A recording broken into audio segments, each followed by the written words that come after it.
Hello and good morning everyone. I welcome you all Edwards News Analysis. I hope everyone is doing well. So today is 3rd February 2023 and we are going to discuss important news and articles from The Hindu newspaper. So let's see what important news we got today to discuss.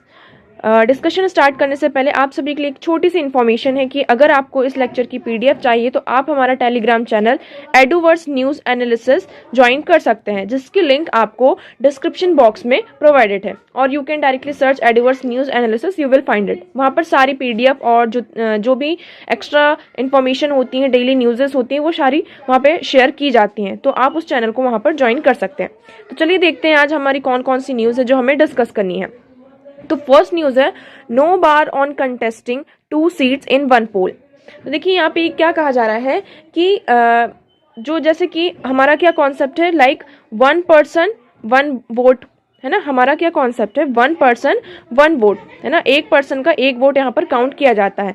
But यहाँ पर जो contestants होते हैं, जो seat के लिए यहाँ पे इलेक्शन लड़ते हैं, तो वो क्या है, यहाँ पे 2 सीट पर यहाँ पे इलेक्शन 2 कॉन्स्टिट्यूंसी से यहाँ पे इलेक्शन कंटेस्ट करते हैं। जैसे कि आप सभी को पता होगा कि हमारे जो प्राइम मिनिस्टर है मोदी जी, उन्होंने कहाँ से इलेक्शन कंटेस्ट किया था, एक गुजरात से और एक वाराणसी से, है ना। ऐसे ही अगर हम राहुल गांधी की बात करते हैं तो उन्होंने भी कहाँ से 2 कॉन्स्टिट्यूंसी से इलेक्शन कंटेस्ट किया था, एक वायनाड से और एक अमेठी से। तो यहाँ पे ये कहा जा रहा है, ये जो चेंजेस हुए हैं, इससे पहले रिप्रेजेंटेशन ऑफ पीपल एक्ट 1951 था, उसके तहत ये था कि आप 2 से ज़्यादा मतलब 2 या 3 कॉन्स्टिट्यूंसी से भी क्या कर सकते हैं, इलेक्शन कंटेस्ट कर सकते हैं, है ना। जो एक कैंडिडेट है वो 2 या 3 से कॉन्स्टिट्यूंसी से इलेक्शन कंटेस्ट कर सकता है। फिर 1996 में क्या किया गया, यहाँ पर अमेंडमेंट किए गए, जिसके तहत ये 3 से कितना कर दिया है, नंबर 2 कर दिया है। तो इसी के तहत यहाँ पे एक पिटीशन फाइल की गई है, कहाँ, सुप्रीम कोर्ट में। तो उन्होंने ये कहा इस पिटीशन में कि जैसा कि हमारा राइट है हर पर्सन का कि 1 पर्सन टू 1 वोट, वैसे ही यहाँ पर हर कैंडिडेट के पास 1 कैंडिडेट एंड 1 कॉन्स्टिट्यूंसी होनी चाहिए। तो यहाँ पे सुप्रीम कोर्ट ने हालांकि ये जो पिटीशन थी उसको खारिज कर दिया है, ये कहते हुए कि ये क्या है, एक पार्लियामेंट्री ये जो पॉलिसी मैटर है ना, ये पॉलिटिकल डेमोक्रेटिक और पॉलिसी मैटर है, ये इस इशू है पार्लियामेंट से कंसर्न करते हैं। तो ये सब कहते हुए सुप्रीम कोर्ट ने यहाँ पे इस पिटीशन को यहाँ पे खारिज कर दिया। अब देखिए इसमें यहाँ पे इशू क्या क्या आ जाता है, जैसे कि हमारा है 1 पर्सन 1 वोट। अगर कोई पर्सन 2 कॉन्स्टिट्यूंसी से यहाँ पे इलेक्शन कंटेस्ट कर रहा है, जैसे कि फॉर एग्जांपल कोई भी पर्सन है, वो इस कॉन्स्टिट्यूंसी से, मान लीजिए ये यूपी से भी कर रहा है और ये यहाँ पे बिहार से भी कर रहे हैं, ठीक है।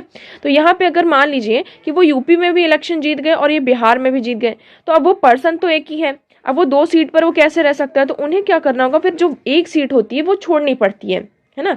एक सीट क्या करनी पड़ती है, उसे छोड़नी पड़ती है। तो देखिए इसमें बहुत सारे इशू आ जाते हैं, जैसे कि जिन लोगों ने उन्हें वोट किया होगा, उनके जो होप्स हैं, है ना, उनके जो होप्स हैं, उनके साथ यहाँ पे खिलवाड़ हो रहा है, ठीक है। उनकी एक मतलब जब कोई पर्सन किसी भी कैंडिडेट को, अपने रिप्रेजेंटेटिव को यहाँ पे वोट करता है, तो एक होप रहती है कि ये हमारे लिए अच्छा काम करेंगे, ये हमारी कॉन्स्टिट्यूंसी से जा रहे हैं, तो उनकी होप यहाँ पे क्या होती है, खारिज होती है। तो इसमें सारे यही मैटर बताए गए कि ये क्या है, ये सब कहते हुए कि मतलब कि एक लेजिस्लेटिव मैटर है, लेजिस्लेटिव पॉलिसी मैटर है, तो इसमें अभी सुप्रीम कोर्ट कोई भी एक्शन नहीं ले सकती है, इसलिए इस पिटीशन को यहाँ पर खारिज कर दिया है। नेक्स्ट न्यूज़ की हम बात करते हैं कि यहाँ पर क्या है, स्टडी की बात की गई कि स्टडी मसूरी से स्पेसिफिक कैरिंग कैपेसिटी।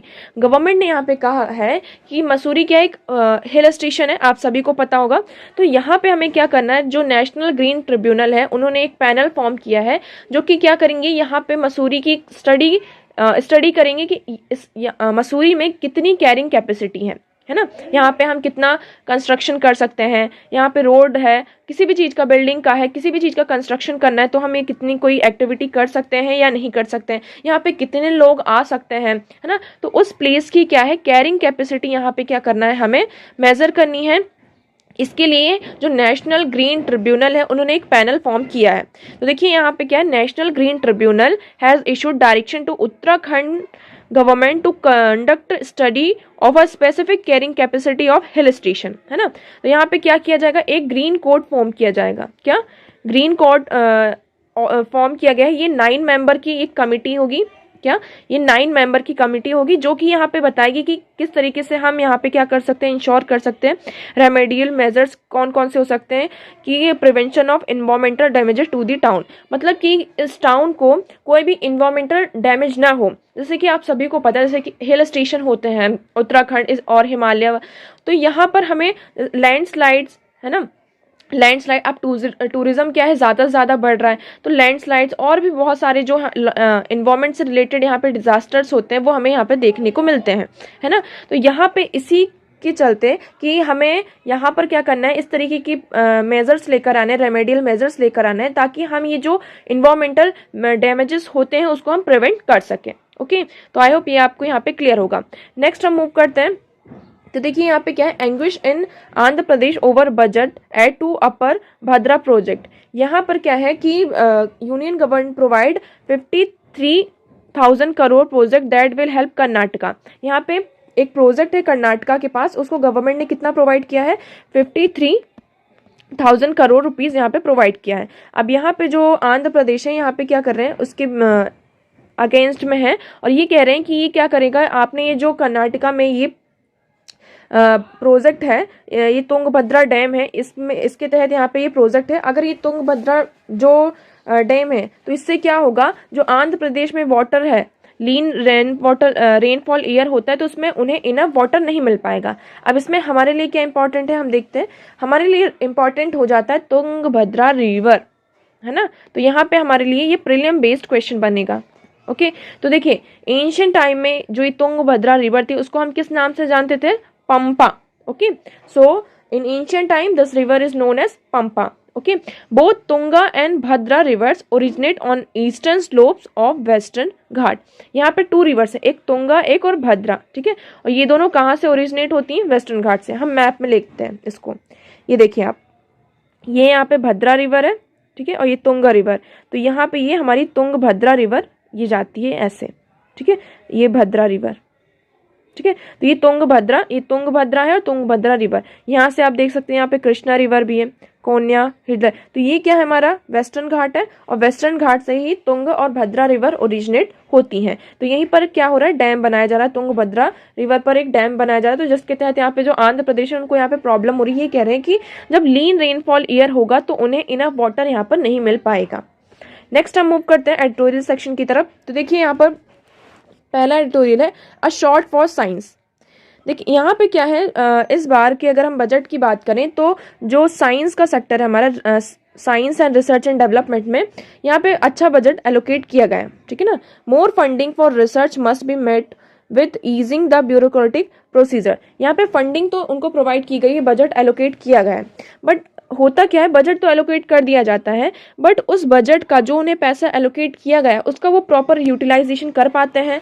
जितना बजट दिया गया है कि हमें ये ऐसे सारे काम करने हैं, सारी रिसर्च करनी है, यहाँ पे टेक्नोलॉजीज लेकर आनी है, तो क्या साइंस की फील्ड में अगर हम बात करें तो वो सारी चीज़ें हो पाती हैं, नहीं। तो गवर्नमेंट यहाँ पे बजट तो एलोकेट कर देती है, बट जो मिनिस्ट्रीज होती हैं, साइंस मिनिस्ट्रीज हैं, यहाँ पे क्या होता है कि रिसर्च एंड डेवलपमेंट मिनिस्ट्रीज हैं, ये क्या करती हैं, पूरा जो बजट का एलोकेशन होता है उसको पूरा नहीं यूटिलाइज कर पाती हैं। तो इसमें इसी की बात की गई है कि यहाँ पे देखिए, there were multiple references in the budget speech in investing dedication center for excellence in artificial intelligence research initiatives to scale up technology to produce laboratory diamonds and center for research in sickle anemia। हमने कल ही बात करी थी कि हमें यहाँ पे क्या करना है, हमारे बजट में कितना ज़्यादा आर्टिफिशियल इंटेलिजेंस पर फोकस किया गया। ओके, यहाँ पे जो हमने बात करी थी लैब में डायमंड बनाने की बात की थी कि हमें क्या करेंगे, हम यहाँ पे करेंगे लैब बेस्ड, यहाँ पे डायमंड तैयार करेंगे, इंडिया में ही तैयार करेंगे, ठीक है। यहाँ पे लैब यहाँ पे खोले जाएंगे, 5G लैब यहाँ पे स्टैब्लिश किए जाएंगे ताकि जो हमारी टेक्नोलॉजी है एक नए स्केल पर हम लेकर जाएं। तो यहाँ पे हमें ये सारे काम करते हैं। अब देखिए जो रिसर्च एंड डेवलपमेंट सेक्टर है, अगर हम डिफेंस की बात करें, क्या हम डिफेंस की बात करें, हम बहुत सारे जो इक्विपमेंट्स होते हैं, नेवल डिफेंस की बात करें या फिर हम नेवी की बात करते हैं, तो हमें बहुत सारे जो डिफेंस सिस्टम होते हैं वो हम दूसरी कंट्री से परचेस करते हैं। अब इसे हम अगर अपनी कंट्री में ही क्या करें, इंडिजिनियस यहाँ पे डिफेंस क्राफ्ट्स बनाएं, तो उसके लिए हमें क्या ज़रूरत होगी, टेक्नोलॉजी की ज़रूरत होगी, है ना। और ये टेक्नोलॉजी कब आएगी, जब हम ज़्यादा से ज़्यादा टेक्नोलॉजी और रिसर्च पर फोकस करेंगे। डिफेंस हो गया। दूसरा सेक्टर अगर हम बात करते हैं इलेक्ट्रॉनिक आइटम्स की, है ना, हम बहुत ज़्यादा जो होते हैं इलेक्ट्रॉनिक आइटम्स को यहाँ पे इम्पोर्ट करते हैं, है ना। यहाँ पे क्या करते हैं, बहुत सारे इलेक्ट्रॉनिक्स आइटम्स इम्पोर्ट करते हैं। अगर हम अपने लैंड में ही क्या करें, यहाँ पे रिसर्च करें, इलेक्ट्रॉनिक आइटम्स के ऊपर रिसर्च करें और उनको अपने ही लैंड पर यहाँ पे बनाएं, तो इसका जो इम्पोर्ट होगा वो क्या होगा, कम होगा। नेक्स्ट हम बात करते हैं मेडिसिन भी आप सभी को पता है कि हम कितनी ज़्यादा इंपोर्ट करते हैं। तो हमें इस फील्ड में भी क्या रिसर्च एंड डेवलपमेंट की रिसर्च की ज़रूरत है, यहाँ पे टेक्नोलॉजी की ज़रूरत है।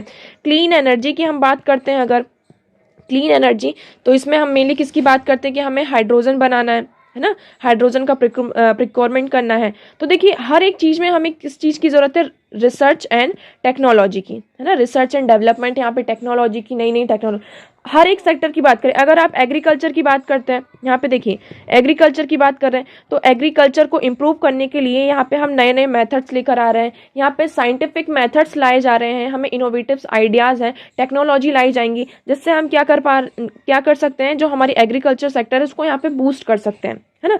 तो इसमें यही सारी चीज़ें बताई गई हैं कि हर एक सेक्टर में आप छोटा से छोटा सेक्टर देख लीजिए, एग्रीकल्चर से लेकर यहाँ पे डिफेंस तक देखिए, तो हर सेक्टर में हमें किसकी ज़रूरत है, रिसर्च की, और यहाँ पे एक नई टेक्नोलॉजी की ज़रूरत है। तो यहाँ पे ये इंश्योर करना होगा कि गवर्नमेंट जितना यहाँ पे बजट एलोकेट किया है वो उसको पूरी तरीके से प्रॉपर यूटिलाइज करें और नई से नई टेक्नोलॉजी हमारे देश में लेकर आए। नेक्स्ट हम बात करते हैं फायर एंड आइस की, ठीक है। अभी फायर एंड आइस क्या है, आप सभी को पता होगा कि 2019 में यहाँ पर जो आर्टिकल 370 था, जम्मू कश्मीर को जो स्पेशल स्टेटस प्रोवाइड किया गया था, उसे स्क्रैप कर दिया था। ओके, तो यहाँ पे 2019 के बाद यहाँ पर दो हमारी, एक जम्मू कश्मीर स्टेट बना और यूटी में हमारा क्या बना, लद्दाख, ठीक है। जब से ये यूटी में मतलब लद्दाख बना, यहाँ पे जो रीजनल ग्रुप हैं, एक जो यूटी है वहाँ पे जो रीजन है, वहाँ पे जो बुद्धिस्ट हैं, है ना, उनकी एक लॉन्ग पेंडिंग डिमांड है। वो क्या चाहते हैं कि they are demanding the inclusion of the region in the 6th schedule under article 244 of the constitution, special protection to tribal population. कि अब देखिए ये जो यूटी हमारी लद्दाख है ना, वहाँ पे जो बुद्धिस्ट पीपल है, तो वो क्या डिमांड कर रहे हैं, इनका बहुत, जब से ये सेपरेट हुए हैं, है ना, 2019 में जब से ये सेपरेट हुए हैं, यूटी बना है लद्दाख, तब से इनकी लॉन्ग पेंडिंग डिमांड है। They are demanding the inclusion of the region in the 6th schedule. वो अपने इस रीजन का इंक्लूजन कहाँ जाते हैं, हमारे जो कॉन्स्टिट्यूशन का 6th शेड्यूल है वहां पर, अंडर आर्टिकल 244। तो देखिए आपके लिए यहाँ पे ये इंपॉर्टेंट हो जाता है कि क्वेश्चन आ सकता है कि 6th शेड्यूल में अंडर आर्टिकल 24 से क्वेश्चन आ सकता है, और जो 6th शेड्यूल है इससे ये हमारा क्वेश्चन आ सकता है। देखिए ये हमारे लिए जीएस पेपर 2 से रिलेवेंट हो जाता है।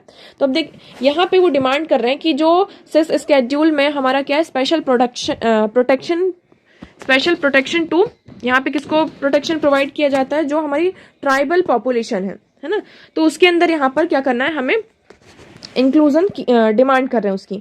इसी के चलते आप सभी को पता है, बहुत दिनों से आप न्यूज़ में देख रहे होंगे कि एक जो पर्सन है सोनम वेंगचुक, है ना, वो क्या कर रहे हैं, यहाँ पे फास्ट कर रहे हैं। आप सभी ने पिक्चर देखी होगी, वो यहाँ पे लद्दाख में एक टेंट के अंदर वहाँ पे फास्टिंग कर रहे हैं, ठीक है। यहाँ पे डिमांड ये की जा रही है कि bureaucracy that local population found to be hostile and irresponsive. तो उनकी बस यही डिमांड आ रही है कि ये क्या है कि ये जो बुद्धिज़्म है, यहाँ का जो बुद्धिस्ट रीजन है, बुद्धिस्ट पीपल हैं, तो ये क्या है, एक ट्राइबल पॉपुलेशन है और इनकी हमें यहाँ पे क्या करना है, इनका प्रोटेक्शन करना है। इसके तहत वो चाहते हैं कि आप ये क्या कीजिए, यहाँ पर हमें 6th शेड्यूल अंडर आर्टिकल 224 में हमें यहाँ पे इंक्लूड कीजिए, ठीक है। तो इसमें पूरी यही बात की गई, जैसे कि ये बात कर रहे हैं कि यहाँ पे उन्होंने 4 डिमांड रखी है सेंटर के सामने। ये जो फास्टिंग हो रही है, उन्होंने यहाँ पे 4 डिमांड रखी है। कौन कौन सी, पहली restoration of full fledged statehood, है ना, restoration of full fledged statehood, constitutional safeguard under 6th schedule. तो यहाँ पे कौन कौन सी 4 डिमांड है कि हम उन्हें क्या मिले, फुल फ्लेज्ड स्टेटहुड का क्या मिले, दर्जा मिले, ठीक है। और यहाँ पे उनको 6th शेड्यूल के अंडर सेफ गार्ड मिले। सेपरेट यहाँ पे लोकसभा की वो बात कर रहे हैं कि यहाँ पे हमें लेह में और कारगिल जो डिस्ट्रिक्ट है, यहाँ पे अलग अलग सेपरेट मतलब कि लोकसभा में इनकी सीट हो, लेह की जो अलग सीट हो लोकसभा में, और जो कारगिल है कारगिल डिस्ट्रिक्ट है उसकी अलग सीट हो लोकसभा में, ठीक है।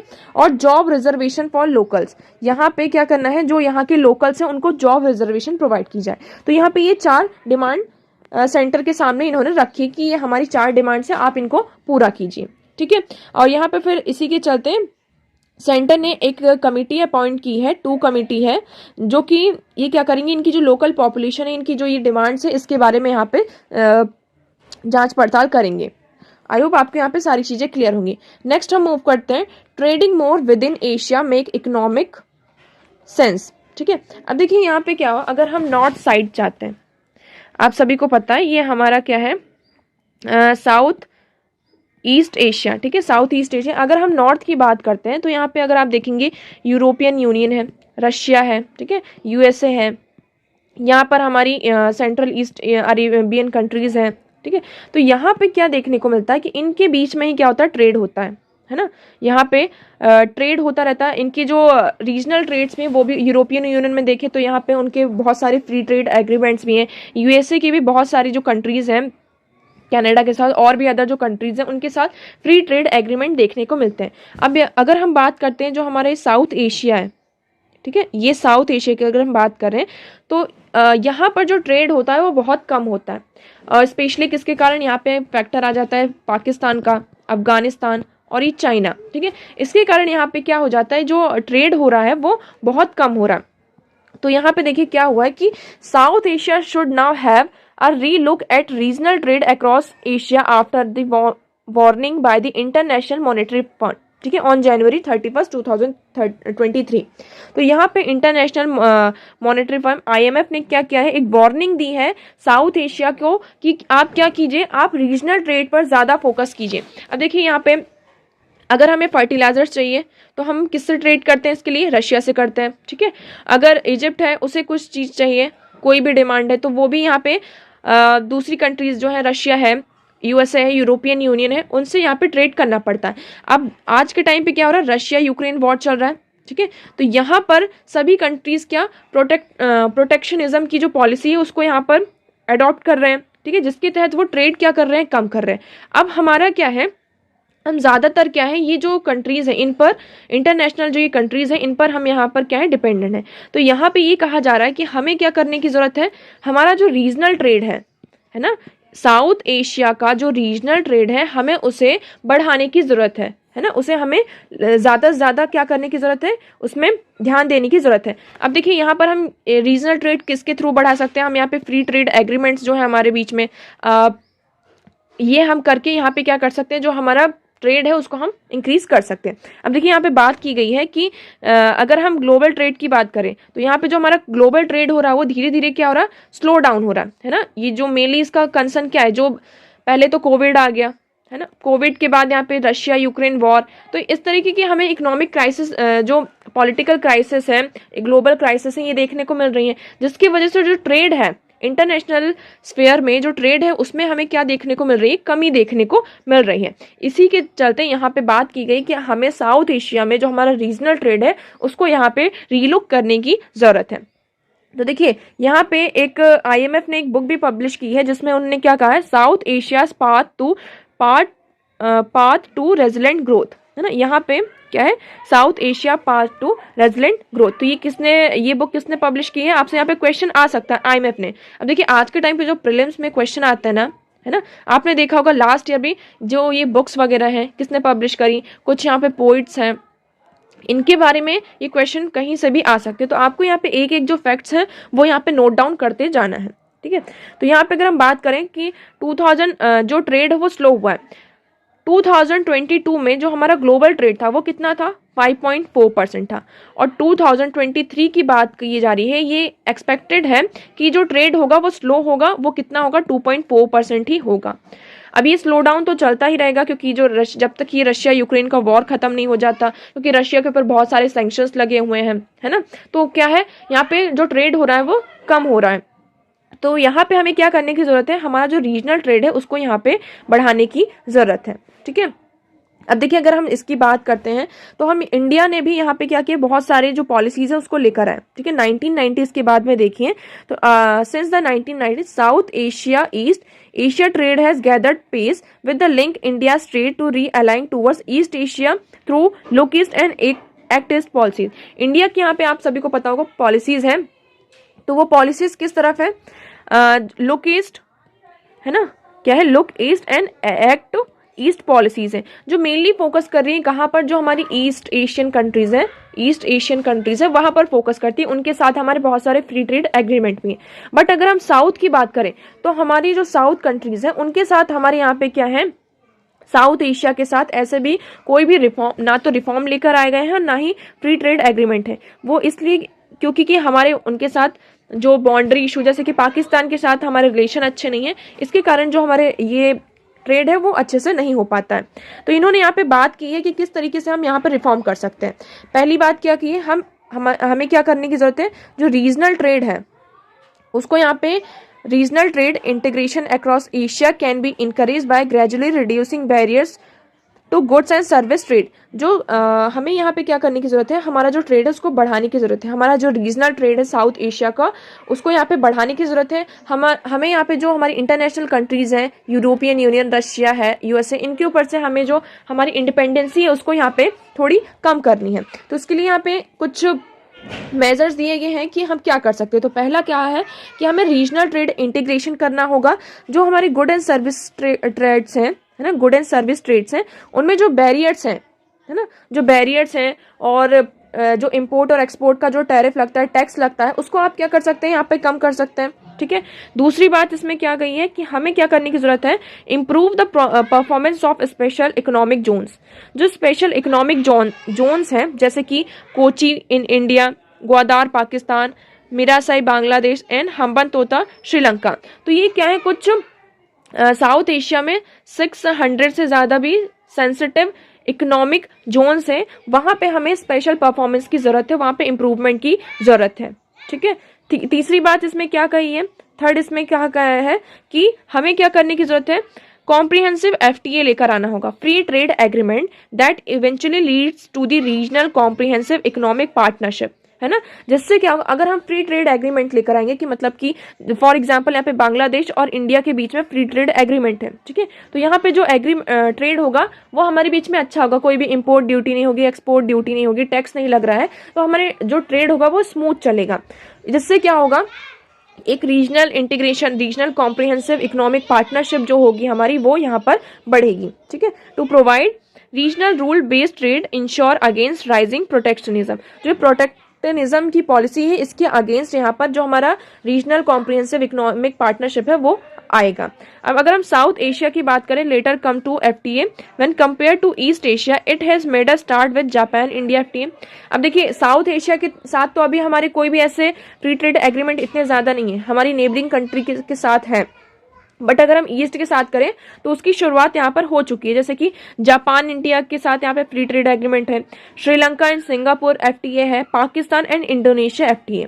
तो हमें ये ईस्ट के साथ तो हमारे रिलेशन ठीक है, बट हमें यहाँ पे जो हमारी साउथ कंट्रीज है, साउथ एशियन कंट्रीज हैं, है ना, उनके साथ भी यहाँ पे फ्री ट्रेड एग्रीमेंट करने की जरूरत है।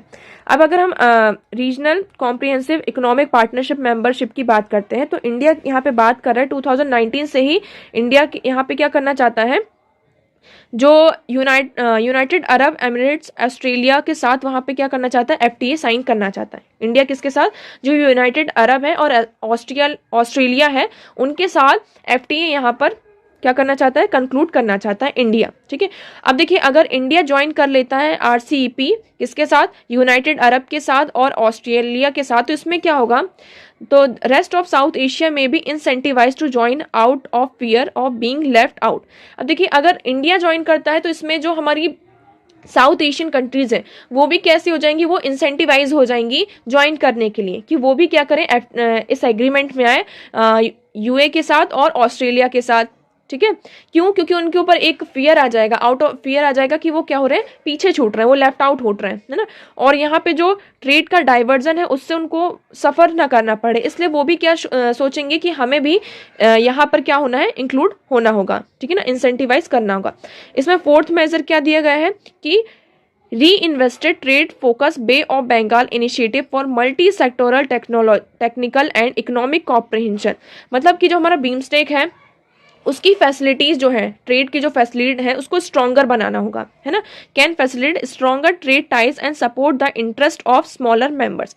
तो जो बीमस्टेक है हमारा, फोर्थ इसमें ये बताया गया कि जैसे कि हमारी जो रीजनल ऑर्गेनाइजेशन है बीमस्टेक, है ना, सार्क, ठीक है, तो हमें इनको क्या करना होगा, इनके बीच में ये जो मेंबर कंट्रीज हैं, सार्क, बीमस्टेक, आसियान, तो इनके बीच में हमारे जो ट्रेड एग्रीमेंट्स हैं, है ना, हमें स्ट्रॉन्ग ट्रेड टाइज यहाँ पे बनाने होंगे हमारी रीजनल कंट्रीज के बीच में। अब देखिए सार्क की तो यहाँ पे हम बात करते हैं, तो सार्क की मीटिंग अगर हम देखें 6-7 साल हो गए जब से मतलब कि उरी अटैक हुआ है, तब से सार्क की मीटिंग नहीं हुआ है। उसका रीज़न क्या है, पाकिस्तान, है ना, पाकिस्तान के साथ हमारे यहाँ पे बात करने के लिए तैयार ही नहीं है इंडिया और पाकिस्तान एक साथ आने के लिए।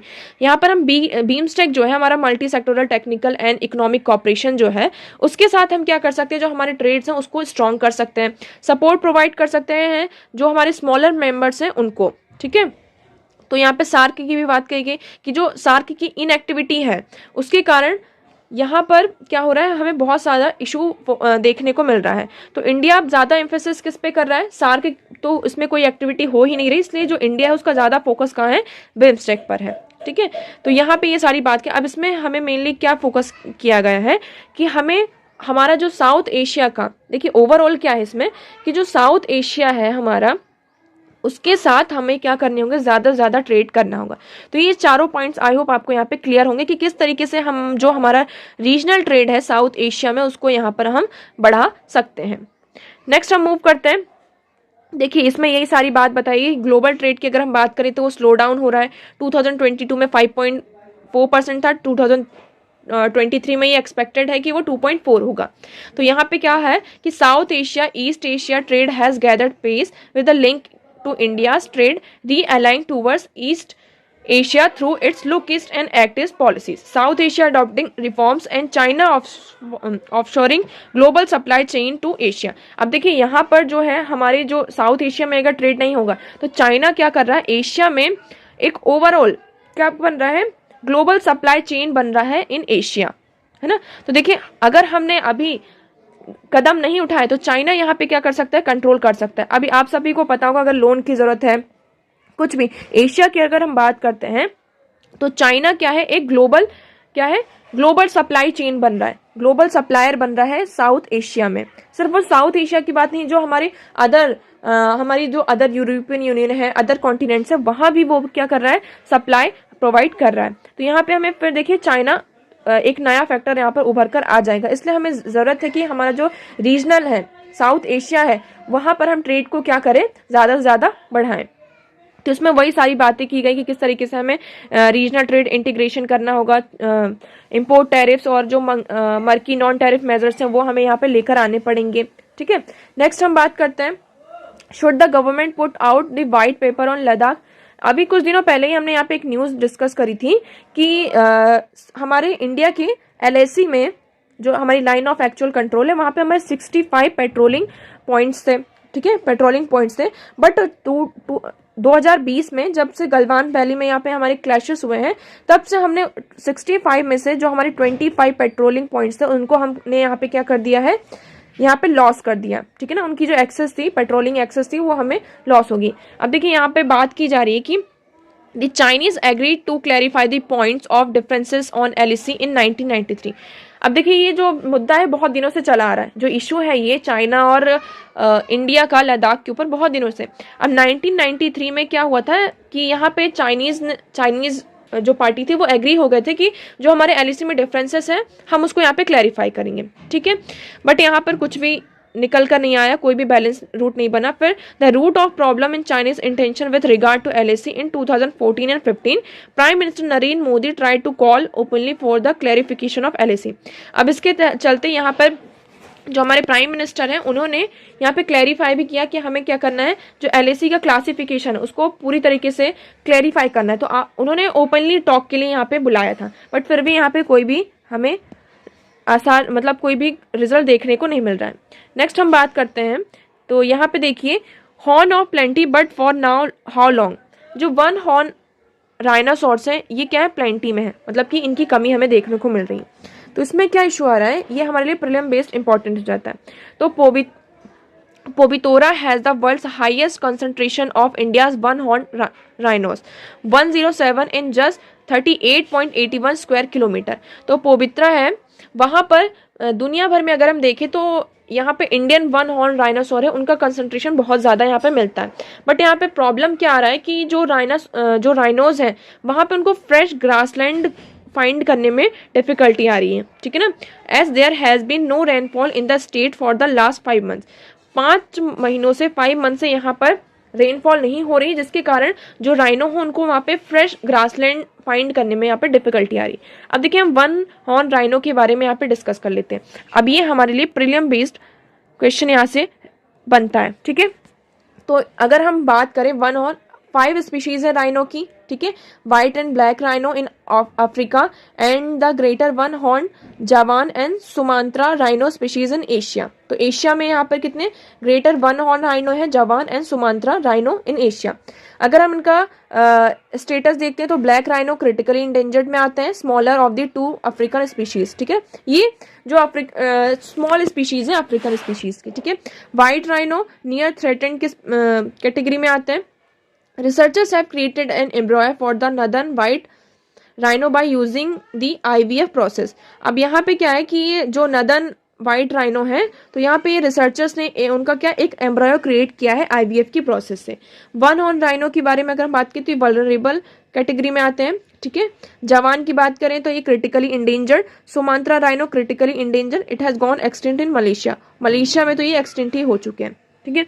अगर हम इनकी बात करें, इंडिया में बात करें तो only the great one horn rhino is found in India. India में कौन सा राइनो पाया जाता है, वन हॉर्न, जिसकी सिर्फ एक सींग होती है नाक पर, इसलिए इसको इंडियन राइनो भी कहा जाता है, ठीक है ना। It is the largest of the rhino species.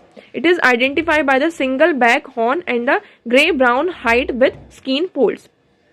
अब देखिए इसमें यहाँ पे इनकी डाइट क्या होती है, ज़्यादातर ये घास वगैरह खाते हैं, लीव्स, ब्रांचेस, है ना, shrubs, trees, fruits, aquatic plants.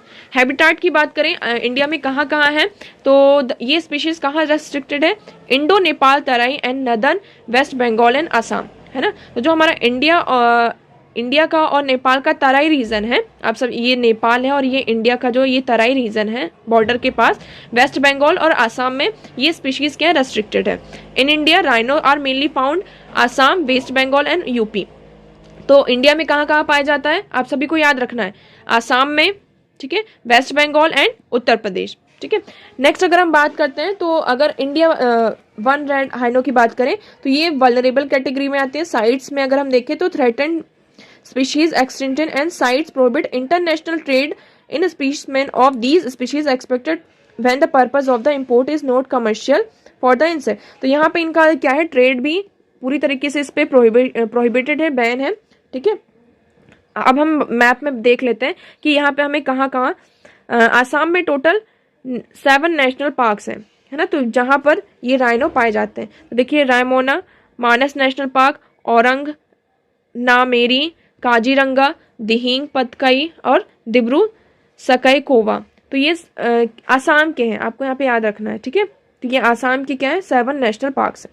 ये देखिए आप पिक्चर देख सकते हैं, ये वाइट राइनो है, ये ब्लैक राइनो है, इसमें देखिए आपके इनकी बॉडी में फोल्ड्स भी दिख रहे हैं। ये सुमात्रा राइनो इस तरीके से होता है, ये जवान राइनो एंड ये ग्रेट वन, ये हमारे इंडिया में पाए जाते हैं, ठीक है। Greater one horn rhino and northern white rhino, ये नदर्न वाइट राइनो है। तो आई होप यहाँ पे आपको राइनो के बारे में सारी चीज़ें क्लियर होंगी। नेक्स्ट हम मूव करते हैं, government can seek rethink on collegium recommendation.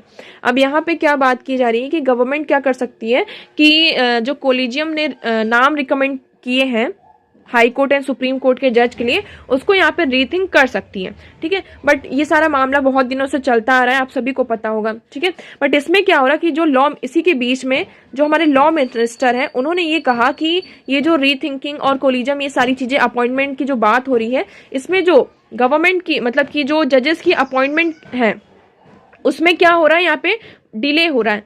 Already हमारे पास यहाँ पे क्या है, यहाँ पे वैकेंसीज हैं, अभी हमारे पास 236 वैकेंसीज हैं, ठीक है। उसमें से इसमें भी क्या हो रहा है, डिले हो रहा है इतना ज़्यादा कि इशू आ रहे हैं कि हमें किसको बनाना है, किसको यहाँ पे जज अपॉइंट करना है, किसको अपॉइंट नहीं करना है। तो इसके कारण यहाँ पर क्या हो रहा है कि जो अपॉइंटमेंट है, उस प्रोसेस है अपॉइंटमेंट ऑफ जजेस, उसमें यहाँ पे डिले देखने को मिल रहा है। और अगर अपॉइंटमेंट में ही डिले देखने को मिलेगा तो जो जुडिशरी की फंक्शनिंग है उसमें भी हमें यहाँ पे क्या डिले देखने को मिलेगा। तो इसमें यही सारी चीज़ें बताई गई हैं कि हमें यहाँ पे जल्दी से जल्दी क्या करना होगा, रीथिंक करना होगा कि किस तरीके से हम यहाँ पर जो जजेस की अपॉइंटमेंट की जो पूरा मुद्दा है इसको हम यहाँ पे सॉल्व कर पाए। नेक्स्ट अगर हम बात करें तो sites database reveals red sandal smuggling. यहाँ पे साइट्स का एक डेटाबेस है, उन्होंने क्या किया है कि जो ये रेड सैंडल्स हैं, आप सभी ने मूवी भी देखी होगी जैसे पुष्पा मूवी है ना, उसमें जो रेड सैंडल ये जो इसकी लकड़ियां होती है इसकी कितनी ज़्यादा स्मगलिंग की जाती है। तो उसका ये डेटा निकाला है कि इसमें जो इसकी स्मगलिंग है वो बहुत ज़्यादा यहाँ पे क्या हो रही है, बढ़ रही है। सबसे ज़्यादा इसमें कहाँ इसको एक्सपोर्ट किया जा रहा है, चाइना में। कहाँ, चाइना में सबसे ज़्यादा इसका एक्सपोर्ट हो रहा है। तो देखिए यहाँ पे अगर हम बात करें तो the consignments was exported to China 53.5%, Hong Kong में 25% एंड सिंगापुर में 17.8%, अमेरिका में भी 3.5% इसको 2016 से 2020 के बीच में इतना यहाँ पे ये एक्सपोर्ट किया जा चुका है। अब ये क्या है, ये जो रेड सैंडल की अगर हम बात करें, ठीक है ना, ये जो हमारा रेड सैंडल होता है ये कैसा है, ये इसकी जो इम्पोर्ट है, इसका जो इम्पोर्ट है एक्सपोर्ट है वो क्या है, इलीगल माना जाता है, ठीक है ना। उसको लेकिन इलीगली तरीके से इसकी हार्वेस्टिंग की जाती है और इसको यहाँ पर क्या किया जाता है, एक्सपोर्ट किया जाता है। बट गवर्नमेंट ने इसे बैन करके रखा है। तो इसी का पूरा डेटा निकाला है कि किस तरीके से जो ये इसकी स्मगलिंग यहाँ पर की जाती है। ये जो रेड सैंडल है इसमें अगर हम इसका आयुसीन स्टेटस देखते हैं तो ये इंडेंजर्ड की कैटेगरी में आते हैं। ये मेनली जो हमारा सदर्न पार्ट है आंध्र प्रदेश, वहाँ पर ही पाया जाता है। इसको 25 मैच्योर होने में 25 से 40 साल लगते हैं टोटल, है ना। अब इसमें हमारे लिए इंपॉर्टेंट है क्या, साइट्स। तो यहाँ पर क्या है, this is the clear discrepancy that the reporting of the trade in the endangered species by the exporting and importing countries says wild life trade monitoring organisation traffic. तो यहाँ पे इन्होंने ये बताया कि ये क्या है, एक इंडेंजर्ड स्पीशीज है, फ्लोरा एंड फौना की, मतलब कि फौना की क्या है, एक इंडेंजर्ड स्पीशीज है। तो इसकी यहाँ पे क्या हो रही है, स्मगलिंग हो रही है। अब हमारे लिए यहाँ पे साइट इंपॉर्टेंट हो जाता है। तो साइट क्या है, convention on international trade in endangered species of wild fauna and flora, ठीक है। तो ये क्या है, कन्वेंशन है जो भी इंडेंजर्ड स्पीशीज का ट्रेड होता है उसके लिए, ठीक है। Is an international agreement between governments whose aim is to ensure that international trade in wild animal and plants does not threaten the survival of the species। तो ये क्या इंश्योर करती है कि इसका मेन एम ये है कि जो भी हमारे इंडेंजर्ड और थ्रेटेन स्पीशीज हैं, चाहे वो एनिमल की हो या फिर प्लांट्स की हो, है ना, तो यहाँ पर उनका जो ट्रेड किया जाए तो उनके सर्वाइवल पर, उस स्पीशीज की जो सर्वाइवल है वो उसको थ्रेटेन ना करे, ठीक है। तो these consignments were exported to China. अब देखिए इसका कितना एक्सपोर्ट है, अभी हमने बात करी चाइना में 53.5%, हांगकॉन्ग में 25%, सिंगापुर में 17.8%, यूएसए में 35 2016 से 2020 के बीच में। रेड सैंडल की अगर हम बात करें तो ये रेड सैंडल वुड के नाम से भी इसको जाना जाता है। ये कहाँ एंडेमिक है, ये एंडेमिक ट्री स्पीशीज है। कहाँ, जो हमारा ईस्टर्न घाट है इंडिया में, जो हमारा ईस्टर्न घाट है मेरे यहाँ पे आंध्र प्रदेश, केरला साइड यहाँ पर आ जाता है। तो ये यहाँ की एंडेमिक स्पीशीज है, आप सभी को ये याद रखना है, ठीक है। The species found in Andhra Pradesh and growing up height of 10 to 15 metre is reported to be one India's most exploited tree species. India की सबसे ज्यादा एक्सप्लोइटेड ट्री स्पीशीज है, ओके। ये अगर हम IUCN की रेड लिस्ट में देखें तो ये किसमें, इंडेंजर्ड स्पीशीज में आती है ना, कैटेगराइज एज इंडेंजर्ड। नेक्स्ट अगर हम बात करें, इसमें बजट 2023 की बात की गई है। तो हमने कल बजट को बहुत अच्छे से यहाँ पे डिस्कस किया है, ठीक है। तो यहाँ पे क्या है कि पुटिंग बजट 2023 इनटू पर्सपेक्टिव, एक पर्सपेक्टिव दिया गया है कि यूनियन बजट में नॉमिनल GDP को ये कितना 10.5% बताया जा रहा है कि 2023 और 24 में जो हमारी नॉमिनल GDP होगी वो कितनी होगी, 23 एंड 24 होगी, ठीक है ना। इन्फ्लेशन रेट हम यहाँ पे क्या करें कि सिर्फ जस्ट 4% तक हम इसको लेकर आएंगे। और इकोनॉमिक सर्वे में ये बताएगा कि जो GDP ग्रोथ होगी, जो हमारी एक बेस लाइन बताई है GDP ग्रोथ की प्रोजेक्शन बताया कितना है, 6.5%। तो देखिए हमने कल इसको पूरे अच्छे तरीके से यहाँ पे डिस्कस किया था कि किस सेक्टर को यहाँ पे कितनी हमें यहाँ पे जो सब्सिडीज़ वगैरह है, फूड, फर्टिलाइजर्स, पेट्रोलियम है, यहाँ पे जो उनको क्या किया गया है, कट किया गया है। मनरेगा की जो स्कीम्स है उसमें जो एलोकेशन है उसको रिड्यूस यहाँ पर किया गया है। तो इसमें यही सारी चीज़ें बताई गई हैं कि किस तरीके से हमारा पूरा बजट है। नेक्स्ट अगर हम बात करें cut in MNREGA not a concern, तो यहाँ पे क्या है कि national green hydrogen mission 19,000 crore program to produce, use and supply hydrogen for renewable energy source has been allocated 297 crore. तो जो हमारा नेशनल ग्रीन मिशन के अंदर जो हमारा हाइड्रोजन मिशन है, नेशनल ग्रीन का जो हमारा हाइड्रोजन मिशन है, उसको यहाँ पे इस प्रोग्राम को प्रोड्यूस करने के लिए यहाँ पे गवर्नमेंट ने कितना एलोकेट किया है, 297 करोड़ रुपीज यहाँ पे एलोकेट किया है। ठीक है, तो इसमें इसकी बात की कि अगर मनरेगा में ये कोई कट हो रहा है तो ये कोई कंसर्न नहीं है हमारे लिए। ठीक है, तो मेजर अगर क्योंकि हम क्या एक क्लीन एनर्जी की तरफ मूव करेंगे, और जब हम क्लीन एनर्जी की तरफ मूव करेंगे तो हमारी जो क्रूड ऑयल की जो परचेस है, कोल के ऊपर जो हमारी डिपेंडेंसी है वो क्या होगी, धीरे धीरे यहाँ पर कम होगी। तो यहाँ पे मनरेगा से जो भी यहाँ पे कट किए गए हैं, हमें कहीं ना कहीं से तो कुछ ना कुछ तो करना होगा, इसलिए यहाँ पे ये कटिंग की गई है। तो देखिए यहाँ पे क्या बोला कि major increase in allocation this year PM Awas Yojana. ज्यादातर यहाँ पे एलोकेशन किसको दिया गया है कि जो पीएम आवास योजना है इसमें यहाँ पे एलोकेशन को इंक्रीज किया गया है ना, even larger than PM Awas योजना एज अ होल। ठीक है, ग्रामीण वाले को इसमें ज्यादा फोकस किया गया, इसमें ज्यादा यहाँ पे फंड एलोकेट किया गया है। बिग इंक्रीज इन जल जीवन मिशन, यहाँ पे जो जल जीवन मिशन है यहाँ पे बहुत ज्यादा एलोकेशन प्रोवाइड की गई, area where this spend the same area where मनरेगा इज ऑपरेशन। तो देखिए जल जीवन मिशन में क्या था कि रूरल गाँव में हर घर में, मतलब हमें 90% तक पूरा जो भी रूरल एरिया है वहां पर हर घर में पानी पहुंचाना है। तो ये क्या था, हमारा जल जीवन मिशन था। ठीक है ना, सो रफली 40,000 crore extra is going through these sources into the rural area through the central government's own programme. तो यहाँ पे मनरेगा से कट किया, लेकिन रूरल में, मतलब अगर हम गांव की बात करें, रूरल एरिया में गवर्नमेंट के जो वेरियस प्रोग्राम है जैसे कि पीएम आवास योजना है, जल जीवन मिशन है, इनके थ्रू यहाँ पर क्या हो रहा है, जो गवर्नमेंट है वो उनके जो प्रोग्राम्स है वो वहां पर पहुंच रहे हैं। तो हमें कितना पहुंच रहा है गांव के पास, 40,000 करोड़ रुपीज रफली यहाँ पर, मतलब ये एस्टिमेशन लगाया गया कि ये गांव तक पहुंच रहा है। तो यहाँ पे अगर मनरेगा से कुछ कट भी हो रहा है तो ये कोई कंसर्न की बात नहीं है। ठीक है, तो देखिए पीएम किसान allocation is declining from 68,000 crore this year. ठीक है, और 60 करोड़ नेक्स्ट ईयर था। तो इसमें सारी यही बताई गई कि कोई भी इसमें हमें यहाँ पे कंसर्न दिखाई देता हुआ नहीं समझ में आ रहा। So that's for all today. I hope आपको सारी चीजें यहाँ पे क्लियर होंगी। वीडियो कैसा लगा कमेंट सेक्शन में जरूर हमें बताइएगा। वीडियो को लाइक कीजिएगा, चैनल को सब्सक्राइब कीजिएगा। सो आज के लिए इतना ही। Thank you so much for discussion.